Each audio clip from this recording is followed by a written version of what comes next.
بسم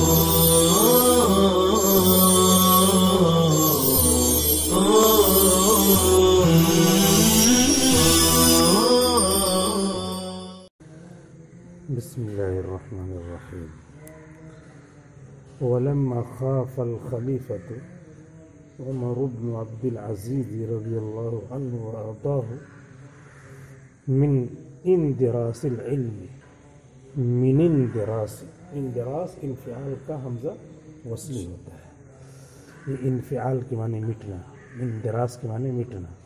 من اندراس العلم وذهابه، دال پہ زبر ہے، وَإِنَّ عَلَى ذَهَابٍ بِهِ لَقَادِرُونَ. قرآن میں 18ویں پارے میں ہے، ذہاب ہے، لوگ ذہاب پڑھتے ہیں. وَذَهَابِهِ بِمَوْتِ حَمَلَتِهِ بعث إلى أبي بكر بن محمد بن عمرو بن حزم يأمره بجمع حديث رسول الله صلى الله عليه وسلم فقال انظر ما كان من حديث رسول الله صلى الله عليه وسلم أو سنة أو حديث عمرة فاكتبه فإني قد خشيت دروس العلم وذهاب العلماء.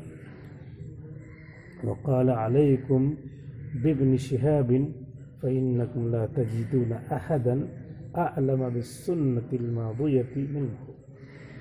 وهذا التدوين وقع على رأس 100 الأولى.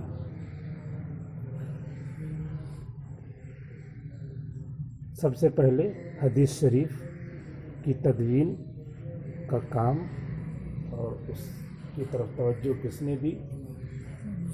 گزشتہ سبق میں آپ نے یہی پڑھا کہ ابن شہاب زہری رحمۃ اللہ علیہ نے.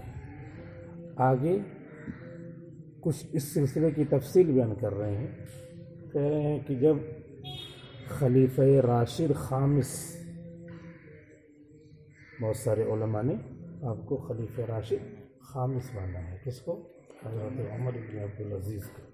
تو خلیفہ راشد خامس حضرت عمر بن عبدالعزیز کو یہ خطرہ ہوا کہ کہیں حدیث شریف مٹ نہ جائے. کہیں علم بولتے تھے تو علم سے مراد اس زمانے میں حدیث ہی ہوتا تھا. جیسے آج کل العلم بولتے ہیں تو اس کے معنی سائنس کے ہوتے ہیں. عربی میں العلم مطلب سائنس، یعنی سائنس ہی صرف علم ہے، ایسا عام کر دیا ہے. تو مدرسے کی زندگی میں العلم کے معنی ہوں گے الحدیث، کیونکہ شروع میں ہی کیا تھا؟ علم کے معنی حدیث کے ہوتے تھے. تو ان کو خطرہ ہوا کہ 100 سال ہونے کو ہیں. 99 ہجری میں حضرت عمر بن عبدالعزیز خلیفہ بنائے گئے. 101 میں ان کا انتقال ہوا. تو اتنی 2 سال کی مدت میں پوری دنیا میں مشہور ہو گئے، کیونکہ عدل و انصاف سے ایسا کام کیا کہ پوری کایا پلٹ ہو گئی. تو کہہ رہے ہیں کہ ان کو خلافت کے زمانے میں، اس سے پہلے بھی رہا ہوگا احساس، لیکن طبیعت دوسری طرح کی تھی. خلیفہ بن گئے، ذمہ داری آئی، تو یہ خطرہ ہوا کہ کہیں علم حدیث مٹ نہ جائے، ختم نہ ہو جائے. تو اس کے لیے کیونکہ علماء محدثین حاملین علم یہ اٹھتے چلے جا رہے ہیں، تو علامہ ابن حزم کے پاس آدمی بھیجا کہ جاؤ بلا لاؤ. تو گئے لوگ، بلا کر کے لائے کہ آپ کو خلیفہ بلا رہے ہیں، عمر بن عبدالعزیز بلا رہے ہیں. آئے تو ان سے کہا کہ حدیث شریف آپ جمع کرنا شروع کر دو. جہاں بھی کوئی حدیث ملے، کوئی حدیث معمول بھی غیر معمول بھی ملے، آپ کے عمرے سے متعلق حدیث ملے، ایسے ہی زبان سے جیسے بولتے تو ایک خاص بات دماغ میں ہے وہ کہہ دیا. تو اس طریقے سے جو بھی آپ کو حدیث ملے اسے جمع کر ڈالیے، کیونکہ علماء مٹتے چلے جا رہے ہیں، انتقال ہوتا چلا جا رہا ہے، اور اپنے ساتھ وہ علم حدیث کو بھی لے کر کے چلے جائیں گے. لہذا کتابوں میں جمع کر لیجیے، کتابیں رہیں گی، لوگ پڑھتے رہیں گے۔ اور دیکھیے علامہ ابن شہاب زہری سے بھی مشورہ کر لیجیے، ملاقات کر لیجیے، کیونکہ اس وقت جو ہے سب سے زیادہ حدیث کا علم انہیں کے پاس ہے۔ تو بلایا ان کو، کہا ان سے، ان کا نام لیا، اور ابن حزم سے کہا کہ آپ یہ کام کیجیے اور ان سے بھی مشورہ کر لیجیے اور ان سے بھی مل لیجیے۔ تو اب کام ان سے کہا، لیکن کام انہوں نے کیا، اور اللہ نے ان کے نام یہ دولت لکھی تھی۔ ابن شہاب زہری سب سے پہلے مدون بنے، سب سے پہلے مرتب بنے، مؤلف بنے، اسی کو یہاں پر بتا رہے ہیں۔ وَلَمَّا خَافَ الْخَلِيفَةُ عمر بن عبد العزیز رضی اللہ عنہ وارضاہ، اور جب خلیفہ راشد خامس حضرت عمر بن عبد العزیز کو خطرہ لاحق ہوا، اللہ ان سے راضی ہو اور ان کو اپنے سے راضی کر لے، رضی اللہ عنہ، یہ لغوی معنی میں، دعا کے معنی میں ہے، جسے بولا جا سکتا ہے، اصطلاحاً خاص ہو گیا ہے صحابہ کے ساتھ۔ تو خصوصیت جو ہے اصطلاح کے اعتبار سے، دعا کے اعتبار سے عموم ہے، لہذا رضی اللہ عنہ امام ابو حنیفہ رحمۃ اللہ علیہ کو بھی لکھ دیا جائے تو دعا ہے، لغوی معنی مراد ہے، اور اپنے استاذ کے لیے بھی کہہ سکتے ہیں دعا کے لیے، لیکن خصوصیت اصطلاحی صحابہ کے لیے ہے۔ تو جب اعتراض ہوتا ہے تو وہی اصطلاحاً اعتراض ہوتا ہے کہ یہ تو صحابہ کے لیے بولا جاتا ہے، ان کے لیے آپ کیوں بول رہے ہیں؟ ان کے لیے دعا کے لیے بول رہے ہیں کہ اللہ تعالیٰ راضی ہو جائے، ہم سب سے راضی ہو جائے۔ کسی کو عربی میں بول دیا، کسی کو انگریزی میں بول دیا تو کوئی جان ہی نہیں پائے گا۔ میں اللہ بی پلیزڈ ود ہم، رضی اللہ عنہ بول دیا۔ تو اب یہ لفظ جو ہے ان کے ساتھ بول دیا تو اصطلاح خاص ہونے کی وجہ سے اعتراض ہوتا ہے، لیکن بولنے والے نے دعا کے لیے بولا، اور دعا بولی ہی جاتی ہے، دعا کی جاتی ہے، دی جاتی ہے دعا۔ تو جو اعتراض ہوتا ہے وہ اعتراض اس معنی کر ہوتا ہے۔ بہت ساری جگہیں ایسی رہتی ہیں، جیسے فرج کا لفظ اللہ تعالیٰ نے قرآن میں استعمال کیا ہے، تو فرج کے معنی شرمگاہ کے نہیں ہیں، فرج کے معنی کیا ہے؟ شگاف کے ہیں، تو بہت ہی زیادہ بہتر لفظ ہے، یعنی وہ پھٹن کے لیے بولا گیا ہے، ڈائریکٹ نام نہیں لیا گیا ہے۔ لیکن اب اعتراض کرنے والا اردو لے کر کے اعتراض کرتا ہے کہ قرآن میں کیسے یہ لفظ آ گیا، قرآن میں یہ لفظ کیوں آ گیا؟ تو اردو لے کے اعتراض کیا تو اس کو جواب دیا جائے گا کہ یہ اس کا ایکوریٹ متعین لفظ نہیں ہے شرمگاہ، اور شرمگاہ بھی کیا ہے؟ شرم کی جگہ، یہ بھی کیا ہے؟ بولتے بولتے آدمی سمجھنے لگا اس کو، ورنہ پھر یہ بھی بہت ہی زیادہ کیا ہے؟ باادب لفظ ہے شرمگاہ۔ بولتے بولتے کیا ہو گیا؟ بولتے بولتے آدمی اس کا لغوی معنی سمجھنے لگا، حالانکہ یہ لغوی معنی ہے۔ ہم بستر بھی بہت مہذب لفظ ہے، لیکن بولتے بولتے کیا ہے؟ دوسرے معنی میں ہو گیا۔ تو ایسے ہی آدمی جو اعتراض کرتا ہے تو اعتراض کی جگہ دوسری رہتی ہے۔ تو اردو سے لے کے اعتراض کر رہا ہے کہ قرآن میں کیسے آ گیا فرض، لہذا قرآن اللہ کی کتاب نہیں ہے، کیسے بے ادب الفاظ تھوڑی اللہ تعالیٰ استعمال کریں گے، تم بے ادب ہو، تم کو سمجھ نہیں ہے کہ اردو کی چیز لے کر کے اعتراض کر رہے ہو۔ تو ایسا ہوتا ہے۔ ایسی رضی اللہ عنہ صحابہ کے ساتھ خاص ہے اصطلاحاً، اور ہم نے بول دیا امام ابو حنیفہ رحمۃ اللہ علیہ کے ساتھ، یہاں بول دیا حضرت عمر بن عبد العزیز کے ساتھ رضی اللہ عنہ۔ ایک آدمی اعتراض کر رہا ہے کہ کیوں بول دیا؟ تو ہم اصطلاحاً نہیں بول رہے ہیں بلکہ لغتاً بول رہے ہیں، تو وہ اصطلاحاً کو لے کر کے ہم پر اعتراض کر رہا ہے، ہم لغتاً لے کر کے بول رہے ہیں، تو اس لیے اعتراض ہم پر وارد نہیں ہوتا ہے۔ اب اس بات کو سمجھانا ہے، ایک آدمی نہیں سمجھ پاتا ہے تو اس کی کمی ہے، ہماری کمی نہیں ہے۔ بعض مرتبہ ایسا ہوتا ہے کہ ہم سمجھا رہے ہیں، وہ نہیں سمجھ پا رہا ہے، تو سوچ رہے ہیں، ہم ہی سوچ رہے ہیں ارے کیا کیسے جواب دوں، کیسے جواب دوں، کیا وہ سوچے نا کیسے سمجھوں، تم اس کی ذمہ داری کیوں لے، تو کیسے جواب دوں، جو جواب ہے وہ ہو گیا، اب تم سمجھو نہ سمجھو۔ اب 10ویں کی کلاس کی بات جو ہے تم نہیں سمجھ رہے ہو اور 5ویں میں ہو تو تمہاری کمی ہے نا، 6ویں 7ویں 8ویں 9ویں 10ویں پاس کر کے آؤ تو سمجھ پاؤ گے۔ اب ہم اس کی ذمہ داری ہم لیتے ہیں، میں نہیں سمجھا پا نہیں، اس کو اسی طرح کہا جائے گا، اب اس کے علاوہ کہیں گے تو بگڑ جائے گی بات۔